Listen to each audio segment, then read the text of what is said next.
алып ойнап көрейік, иә? Қанекей ежеге қағаздан алайық.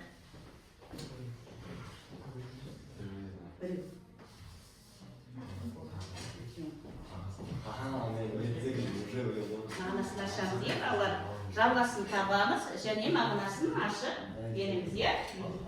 Жақсы балалар. Ал Қанекей. Кімге? Кім бастайды Қанекей? Дайынсыз ба? Отан сағам деген сөз берілген. Бұл мақал, отан сағам орнатысы болу. Қалай түсінесіз? Отан сағам деген сөз.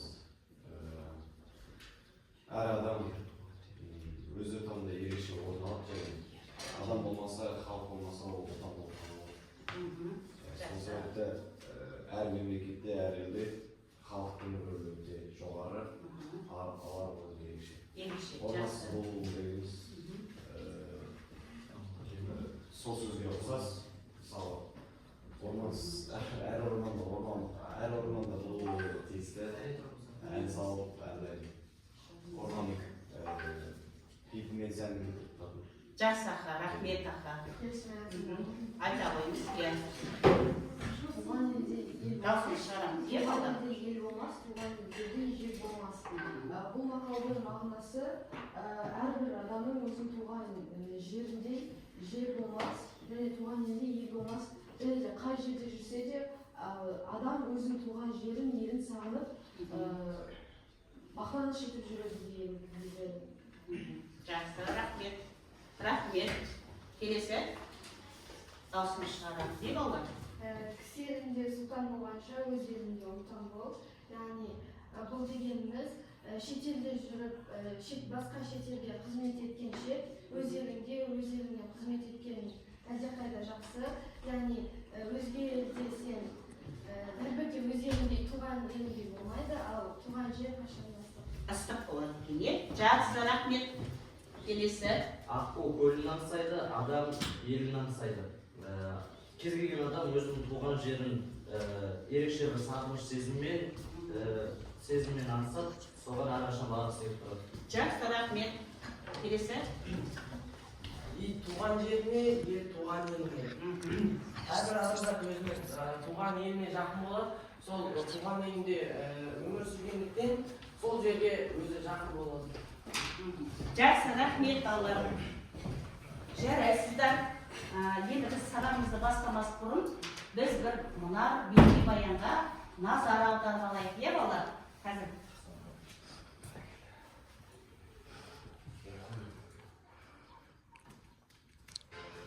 Бәріңіз сәлем, Қазақстанға көшіп келетін репатрианттарды қалай атаған дұрыс? Оралман ба әлде отандас па? Мүмкін қандас шығар. Енді осы туралы пікірталас басталып кетті. Мұрат Әбенов репатрианттарды оралман деп атап кеткені дұрыс емес.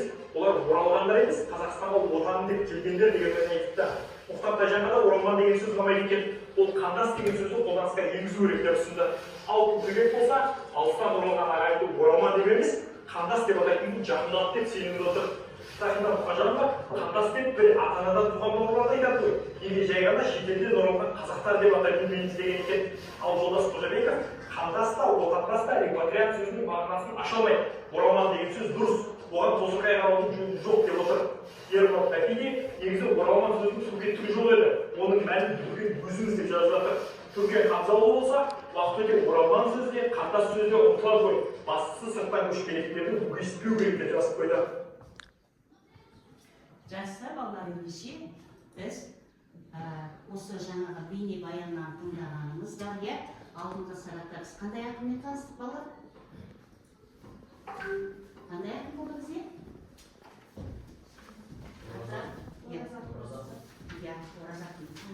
Оразақын туралы не білдік? Не білдік туралы жалпы? Не ол бізге? Ол 1935 жылы 16 мамырда Қытай Халық Республикасы Іле аймағында дүниеге келген. Жақсы. Келесі таңда қандай шығармаларын білеміз? Қанекей? Айта ғой. Қос жүрек, тұңғыш, шетте жүрген бауырлар сынды керемет шығармалар бар. Жақсы. Тағы қосаларыңыз бар ма? Көптеген Шет елде жүрген қандастарға арналған шығармалары бар. Өте жақсы. Тағы Ләйлә, Көкбай деген шығармалар. Жақсы. Ермұхан тағы өлең айта кетіңіз ба? Жақсы балалар. Айта алыңыз. Шармалар. Айта алыңыз. Күнге сәулет, Ләйлә. Бұл осы автордың көптеген шығармалары елден елге оралушы бауырлас қандас қазақтарға арналған. Жақсы балалар, иә. Жаңа біз бейнебаянды қарастырдық, иә. Осы бейнебаянға байланысты біз сұрақтарға жауап беріп көрейік, иә. Бірінші сұрақ. Елге оралған қазақтарды қалай атаған дұрыс деп ойлайсыздар? Кім жауап береді екен? Ал орныңыздан тұрып жауап берейікші, балаларға. Жаңағы бейнероликті де біз байқай аламыз. Пікірі әртүрлі пікірлерге бөлінген.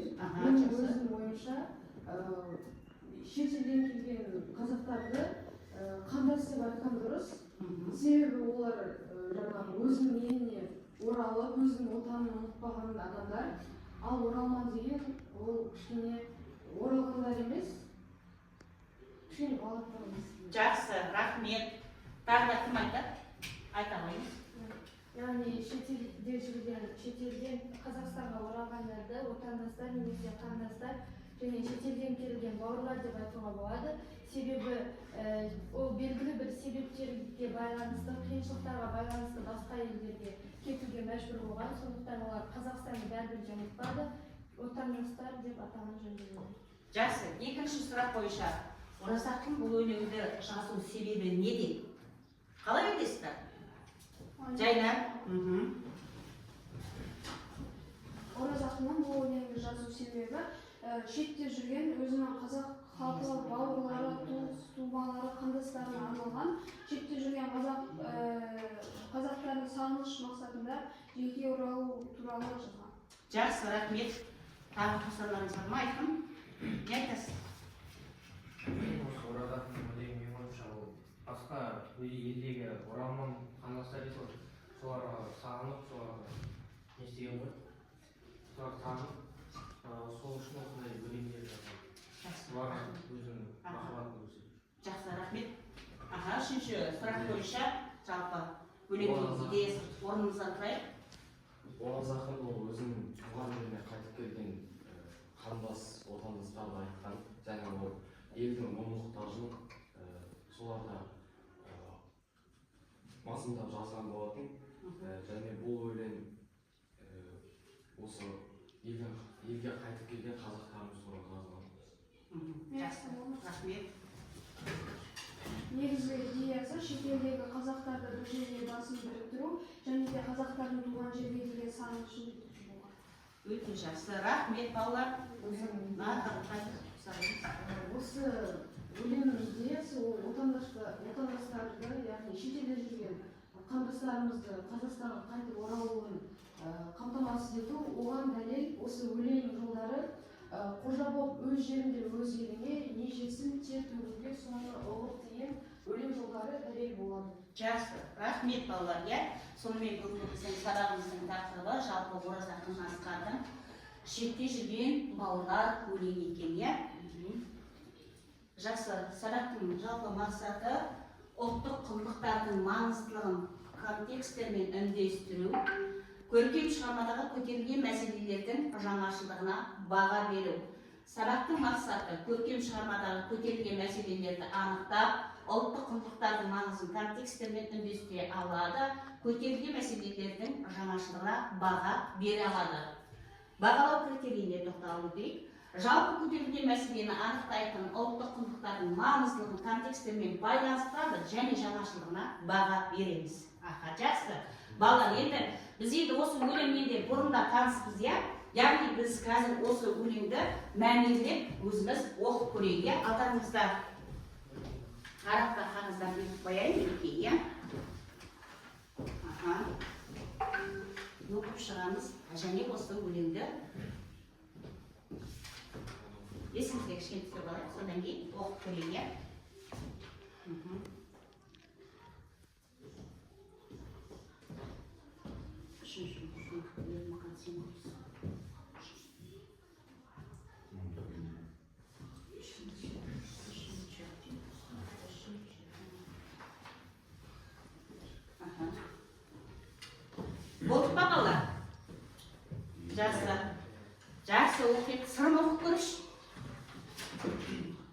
шетте жүрген бауырластарға шетелге кетсеңдер де бауыр басып, құттарын тепсеңдер де ауырласып, ата жұрт шақырады тұқым деп құшағын байтақ дала тауын ашып, бөлініп онда бәрің байлық баққа, тіпті боласыңдар атақ даңққа, бірге ұрпақ басын жарқын болашаққа бұрыңдар.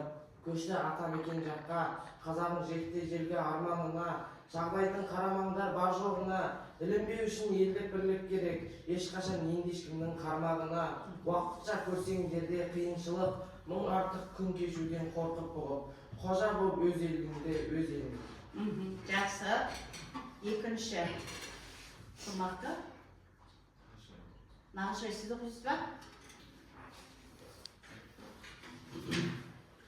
Қазағың жетті ежелгі арманына, жағдайдың қарамаңдар бар жоғына, ешқашан енді ешкімнің қармағына, уақытша көрсеңдер де қиыншылық, мың артық күн көшуден қорқып бұғып, қожа боп өз жеріңде өз еліңе, не жетсін тер төгуге соны ұғып.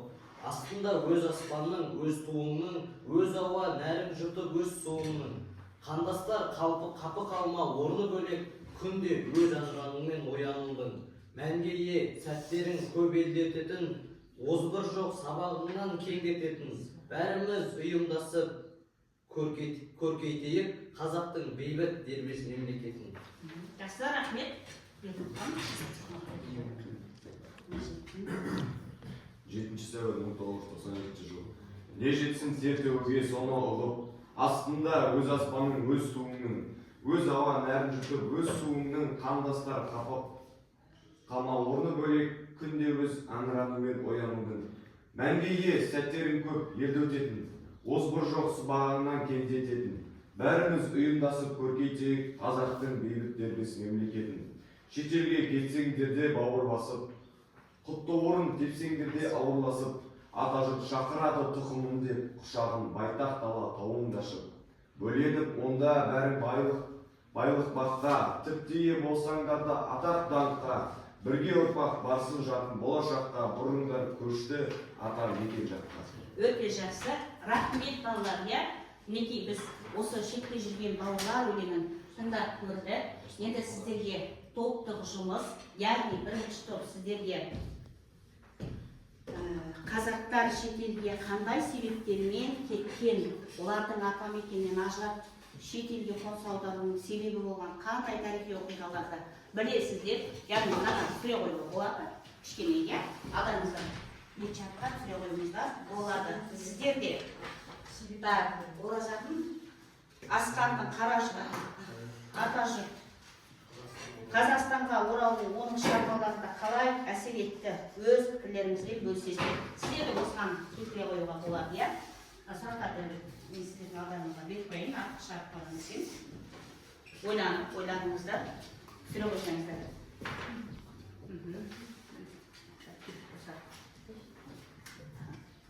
Кішкене бірлесіп жұмыс істейміз, иә? Топ-топымыз дамытып кезейік. Уақыт кетті.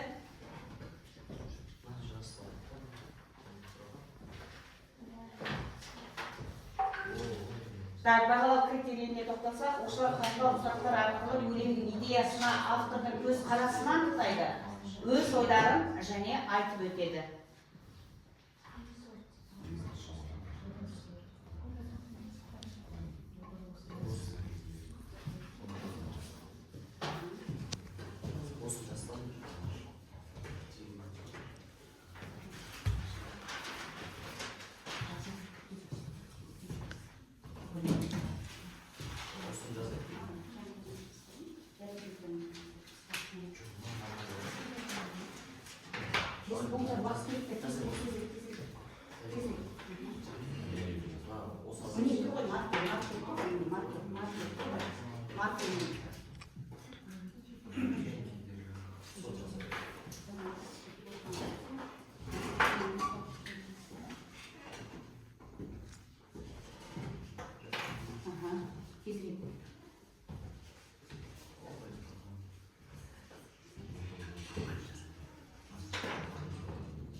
бар да, соны тізбектесеңіз де болады. Дауыстарың. Жазбай жатыр ма? Мына өзі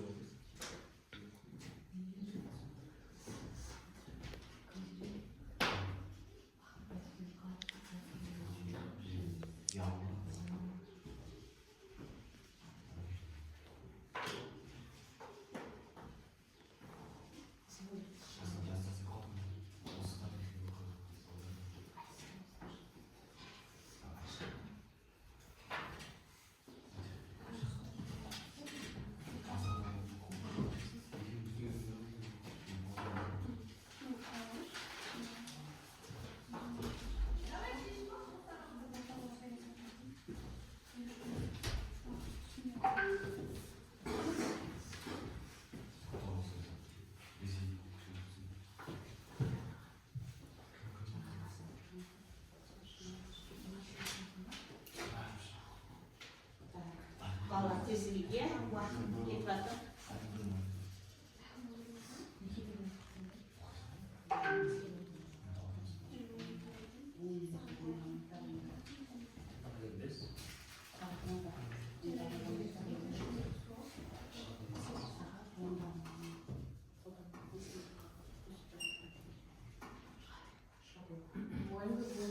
Болыңыздар ма?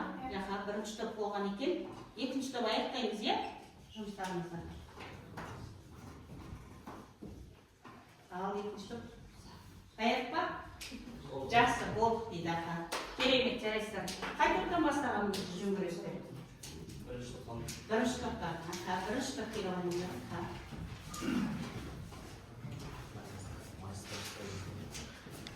Ал бірінші топты тыңдаймыз, е? Екінші топ, е?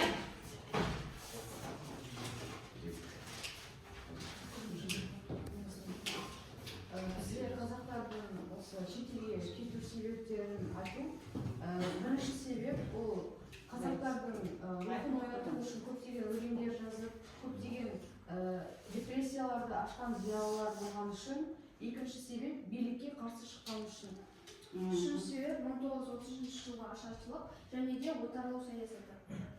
Тағы да төртінші себеп ол дүниежүзілік соғыс, және соңғы себеп ол қазақтылық көтерілісі.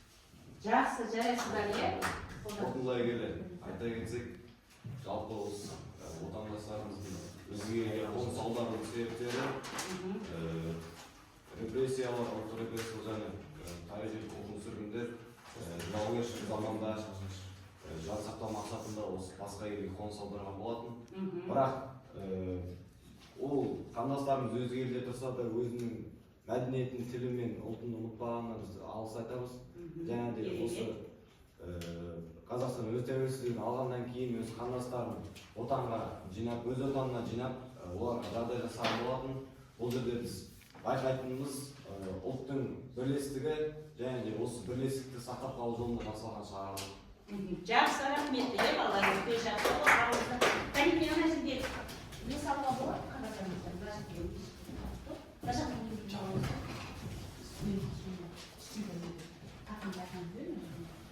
екінші топты тыңдайық, е?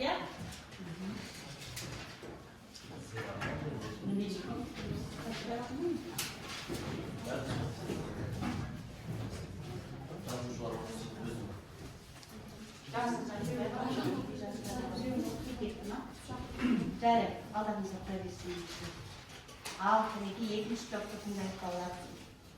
Талқылау сұрағы Ораз Ақын Асқардың атажұртты Қазақстанға оралу, оның шығармашылығы қалай әсер етті, өз пікірлерімен бөлісіңдер. Ең біріншіден Ораз Ақын Асқардың көптеген шығармалары кең ауқымда бола бастады, яғни тақырыптық тұрғыдан оларды атамекенге деген құрметін арттырды. Қазақстанның тәуелсіз ел атанғанына қуанышпен, мақтанышпен қарады, елге деген ыстық сағынышын жеткізе білді. Шетелде жүрсе де осы туған жерге деген сағынышын ешқашан ұмытпады, топырағын сағына алған. Жақсы. Келесі. Алыста өзге елде өмір сүріп жатқан қазақ бауырларға деген алғысын және сағынышпен жанашырлығын танытқан ол ақын олардың туған жеріне деген аңсарын ұлттық тамырларын ажырамау керек болған және қазақ халқының бірлігін нығайту. Жақсы, рахмет балалар. Бұл жерде алдарыңызда тұра берсін. Жақсы мінекей балалар, енді осы жаңағы оразақтың асқардың жаңағы шетте жүрген балалар еңбегімен біз өз ойымызбен бөлістік. Екінші, біз жалпы сабағымыздың мақсаты бойынша тапсырмаларға тоқталып өтсек, яғни өлеңнің мәселесін анықтау мақсатына қарай балық қаңқасы арқылы себептері, мәселесі, дәлелдері бойынша жұмыс жасап көрейік. Бұл жерде жұптық жұмыс істеуге болады, жұптасып жасауға. Сондықтан мына жерде сіздер осы өлеңнің мәселесін анықтаңыздар, себептерін сипаттайсыздар, дәлелдеп келтіресіздер және қорытынды жасайсыздар. Ескілікті құрметті, осыған. Өлеңде мәселесі қандай мысалы, себептер қанаттарына дәлелдер мына жерде шумақтан келтіруі және қорытындысы қалай деп ойлайсыздар?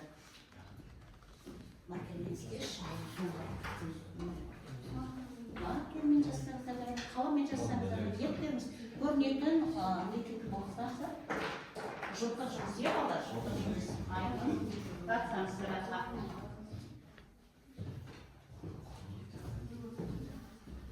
Жүргенді бізде бір бала ауырып қалғандықтан үшеуіміз істеуге болады.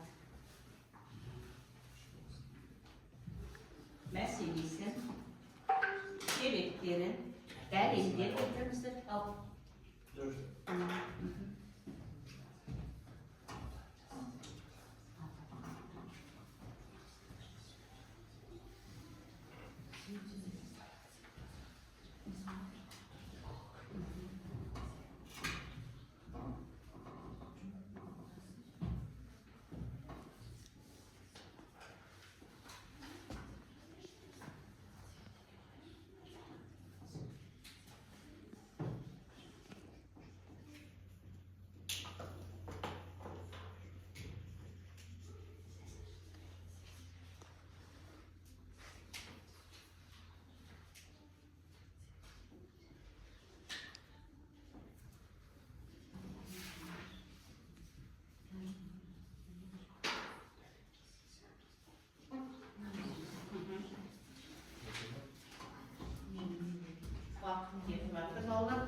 Дәлелдер келтіреміз, қорытынды жасаймыз, себептерін қанаттарына қандай себептер бар, екіштері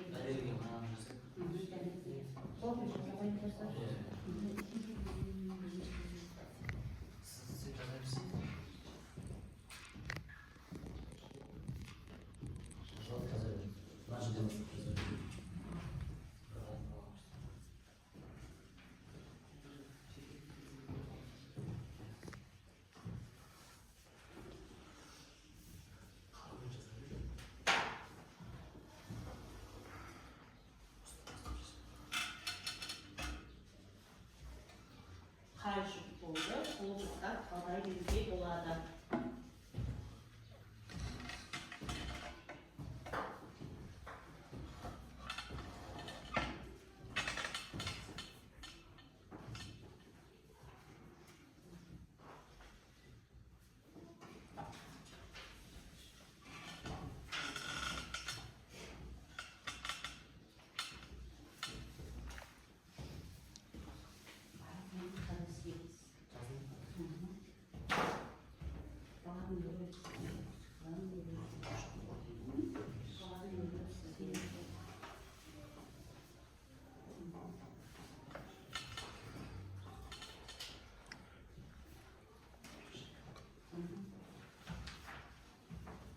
Балалар аяқтаймыз, уақыт болды.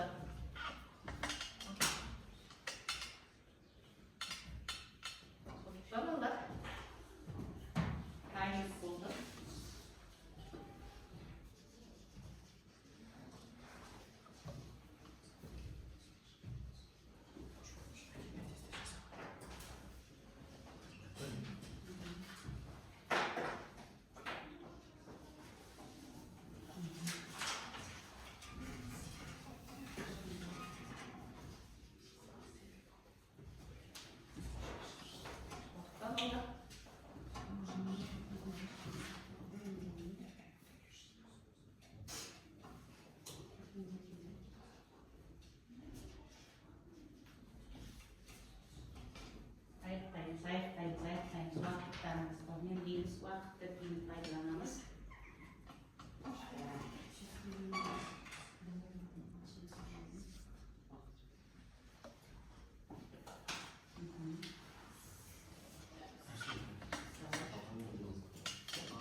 қайшып аяқтады.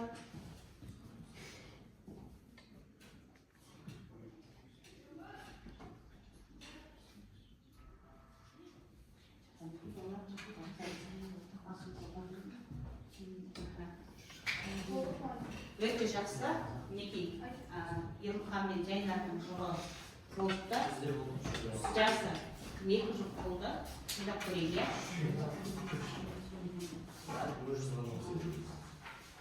Бұл өлеңнің мәселесі шетелде жүрген қазақтар туған жерінен алыста өмір сүріп, ұлттық болмысын ажырату қаупіне тап болуы. Себеп кезіндегі жаугершілік заманда қара халық өзге елге қоныс аударуға мәжбүр болды. Бірақ сол елдің болмысына бейімделсе де өз елінің мәдениеті мен ата жұртын және де өз мәдениетін, тілін, дінін ұмытпаған. Соны себеп қылып айтамыз. Жақсы. Дәлел ретінде Ораз ақын Асқардың шетте жүрген бауырал өлеңінде алыстағы қазақтардың туған жерге деген сағынышы айқын көрінеді. Бұл өлең шумақтарда қара ормандай қайнаған, қауымынан бөліп қалған, ата мекенін аңсаған жерін аңсап жүр күнінде болған. Осындай келе шетелде қазақтардың ата жұртқа оралуы ұлттық бірлікті нығайтудың маңызды жолы деп білеміз. Және де ақынның бұл өлеңі отаншылдық сезімін оятып, қазақ халқының тұтастығын сақтауда үлкен рөл атқарады. Жарайсыздар балалар. Қанекей.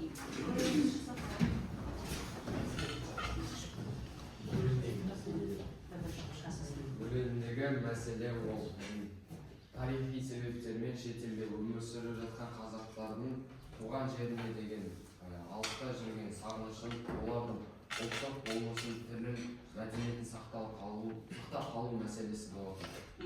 Жақсы, рахмет. Жалпы осы өлең бойынша шетелге көшіп кеткен қазақтардың бірден бір себебі ол Екінші дүниежүзілік соғыс, ашаршылық, репрессия сынды факторлардан шетелге көшу. Осы қандастарды осы өлең бойынша рухани шақырудың дәлелдері. Бұның дәлелдері осы өлең мысал алатын болсақ, шетелге кетсең дағы бауыр басып, құттырым тепсеңдер де ауыр басып, ата жұрт шақырады тұқымым деп, құшағын байтақ дала тауын тасып деген өлең шумақтары дәлелдерге жатады. Өлеңді қорытындылай келе, бұл өлеңнің рухани идеясы қазақ халқының бірлігін сақтау және рухани байланысты үзбеу болып табылады. Жақсы, рахмет балалар. Керемет, жарайсыздар, барлық жұптарға рахмет. Келесі біздің осы мақсатымызға байланысты 3-ші тапсырмамызда келіп қалдық. Яғни бұл 3-ші тапсырмада жалпы біздің мақсатымызда ұлттық құндылықтарды анықтау, маңыздылығы және өлеңдегі мәселелерге сондықтан жасай қоямыз, яғни бұл жеке жұмыс ретінде де қарастыруға болады. Жеке жұмыс бұл.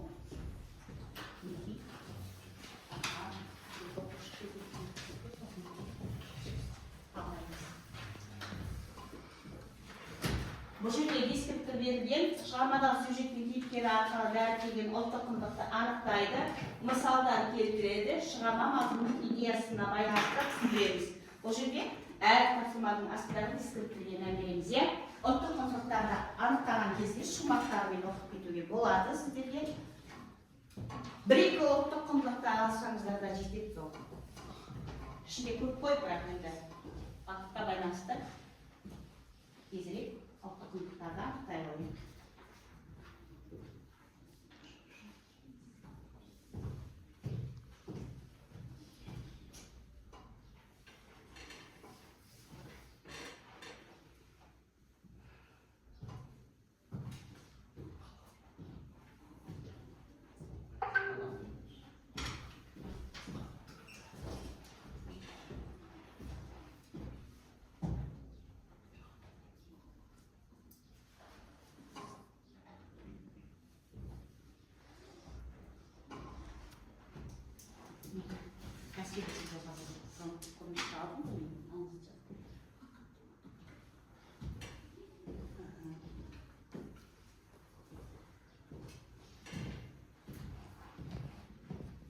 Жеке жұмыс болғандықтан айқын қатысамыз дейсіз.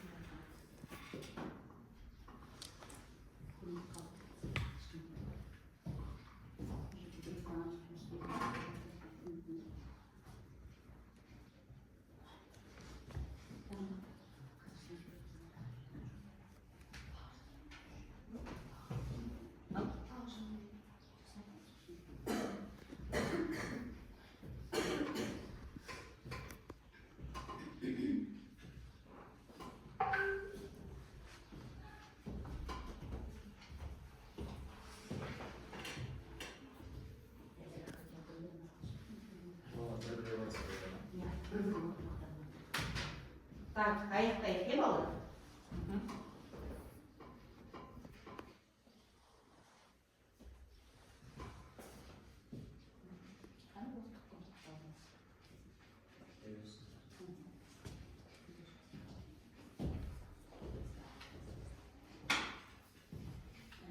Оқушыларға уақыттарымыз үнемдейміз.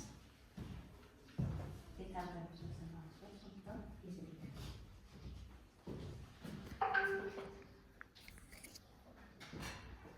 Болдық па? Жақсы. Аяқтаймыз. Ал барлығымыз назарымыз менде болсын. Аяқтайық. Аха, жақсы болды. Так. Айдын болды. Аха. Жайнар аяқтаймыз. Дәмхан болдыңыз ба? Жақай. Так, Айдын, бастай берейік пе балалар? Тоқтатамыз. Так, Айдын'a бастай берейік ал. Бірақ, енді Айдын'a. туған жер және тілмен байланысты өлеңдегі мәселе туған жерге деген сағынышымен және ұлттық болмысты сақтау маңыздылығы ақын мақам еткенде алтын бесікке сеніп оның қасиеттілігін дәріптейді. Жақсы. Не айтсам ол? Айта алыңыз. Бұл жерде ұлттық құндылықты мен осы өлеңнің шумақтарынан алдым. Яғни астында өз аспанның, өз туыңның, өз ауа нәрін жұтып өз суыңның. Қандастар қапы қалма орны бөлек, күнде өз әнұраныңмен оянудың дейді. Бұл жерде өлеңдегі мәселе еліміз егемендігін алғаннан кейінгі сезім, тәуелсіздік алғаннан кейінгі осы жақтан кейінгі тәуелсіздіктің алынуы. Маңызы ол тәуелсіздік шетелдегі қандастардың көшіп келуінің бірден бір себебі болып отыр. Рахмет, жақсы. Жайнар айта алайыз, өте жақсы. Ұлттық құндылықтар туған жерге деген сүйіспеншілік, өлеңдегі мәселе шетелдегі қазақтардың өз ата жұртына оралуы, маңызы қазақ халқының бірлігін сақтау үшін. Екінші ұлттық құндылық елге оралу үміті. Өлеңдегі мәселе шетелдегі қазақтардың сағынышы мен жат жерде жүруі, маңызы олардың туған жерге деген оралуға үміттену. Рахмет, жақсы. Ал Сәуле айтсам дейді. Ұлттық құндылықтар туған отанды ұмытпау, құтты мекен, байлық, дала келбеті, тәуелсіз елдік, әнұран бейнесі, тіл даналығы. Өлеңдегі мәселе шетелде жүрген қазақтардың елге деген сағынышы, тәуелсіз елде тәуелсіз болған туы, маңызы шетелдегі отандастарды елге шақыру, туған жерге баруына мүмкіндік беру. Жақсы балалар, рахмет сіздерге. Келесі екі жақта күнделік, бұл жерде біз енді ұлттық құндылықтарды контекстімен үндестіру болғандықтан екі жақта күнделік, яғни ойларыңызды бұл жерде ауызша айтып өтуге де болады. Ойланып, қорытынды ретінде. Бүгінгі күнмен байланыстырамыз, иә, балалар? Бүгінгі күнмен байланыстырамыз. Ойларымызбен өсіп жалпы, бұл жерде өзектілікті көрсету, бүгінгі күнмен байланыстыру, мәселелердің жаңашылығына баға беру. Яғни біздің мақсатымызда осы тұрғыдан тапсырма бердік бір сіздерге. Қандай өзекті мәселе көтерілген, бүгінгі күнмен қалай байланыстырасыз, және жаңашылығына қалай баға бересіздер? Осы бойынша айтып кеткен болады. Айта сал. Осы өлеңде қандай өзекті мәселелер көтерілген, осы өлеңде көтерілген мәселелердің бірі олар қандастарымыздың тарихи отанына оралудың қиындықтары. Яғни құжаттар жағынан, елге қайту жағынан көптеген мәселелер болған тәуелсіздік алған басында. Ал қазіргі бүгінгі күнмен байланыстырып, жаңашылдығына баға бере отырсақ, қазіргі таңда бәрі дамыған, кім өз отанына қайтқысы келеді, ешқандай проблемасыз осы өзінің отанына келе алады. Және де бәрі құшақ жайып қарсы алады оларды. Өте жақсы, жарайсыз Вера аға. Айдын айта қойыңыз, иә?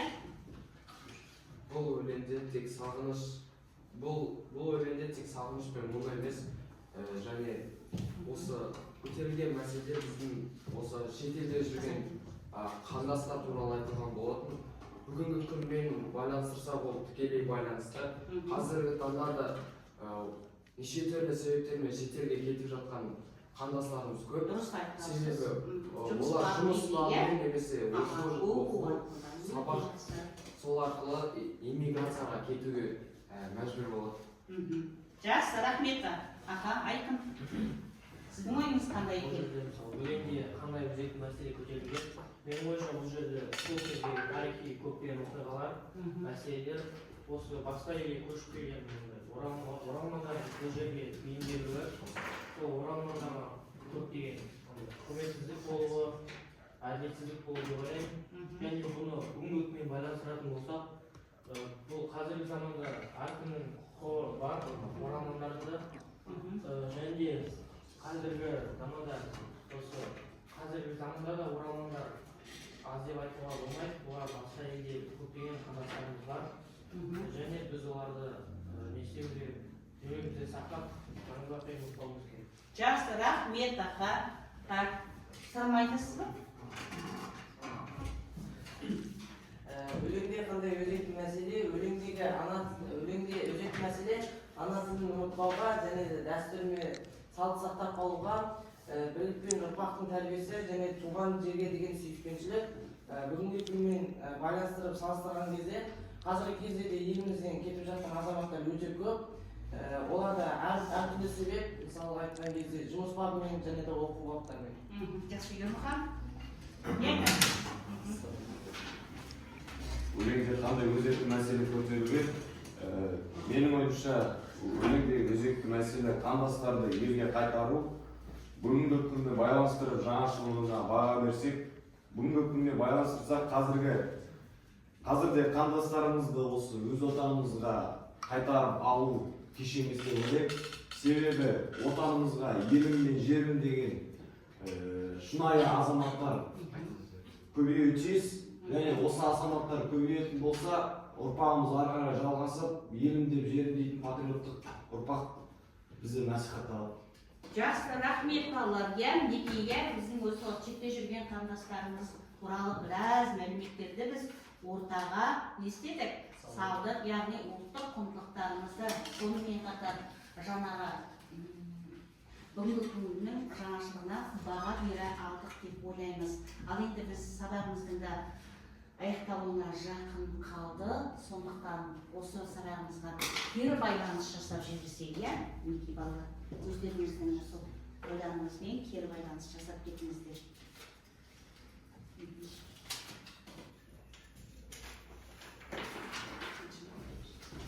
Сосын кері байланыстарымызға айтып кетеміз, яғни ауызша.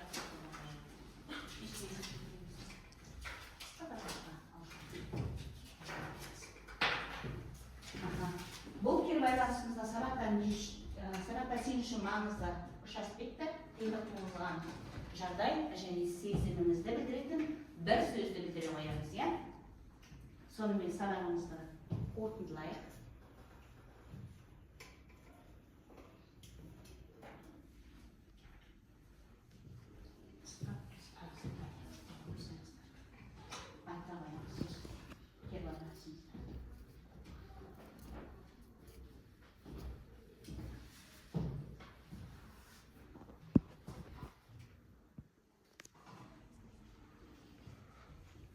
Сөз үшін қиындық болған қандай жағдай, соны сезіміңізді білдіретін бір сөзбен. Отық па?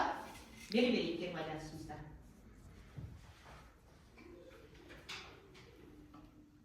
Айдың болсын дейді, кері байланысқа айта оқи беріңіз. Бұл жерде біріншісінде осы жерде туған жер және өз елі, шет елдегі қандас, отандас қазақтар және қиындық туғызған жағдай негізі болған жоқ, бәрі өте керемет. Сіз үшін болған жоқ, Өте жақсы, керемет.